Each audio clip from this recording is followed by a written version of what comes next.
విగ్రహంలో జొన్న కంకులు ఉన్నాయి, మక్క కంకులు ఉన్నాయి, ఇవన్నీ మన తెలంగాణకు ప్రతీక అని చెప్తున్నారు. ఇవాళ నేను సూటిగా అడుగుతా ఉన్నా, జొన్నలు మక్కలు తమిళనాడులో వండవా, కర్ణాటకలో వండవా, మహారాష్ట్రలో వండవా, ఉత్తరప్రదేశ్లో వండవా? మరి ఏం ప్రత్యేకత ఉన్నది నిన్న పెట్టినటువంటి విగ్రహంలో? మన తెలంగాణకు మాత్రమే ప్రత్యేకమైనటువంటి పండగ బతుకమ్మ పండగ.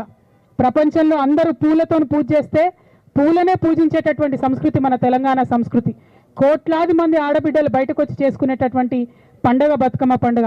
మరి ఆ యునీక్ ఐడెంటిటీ మన తెలంగాణకు ఏదైతే ఉన్నదో, మన తెలంగాణకు ప్రత్యేకత ఏదైతే ఉన్నదో, అది మరి తెలంగాణ తల్లిలో నుంచి మాయం చేసి దాని చేతిలో మీ కాంగ్రెస్ పార్టీ హస్తం గుర్తును పెట్టి ఇదే మన తెలంగాణ తల్లి అనడం నిజంగా చాలా దారుణం, చాలా చాలా అన్యాయం.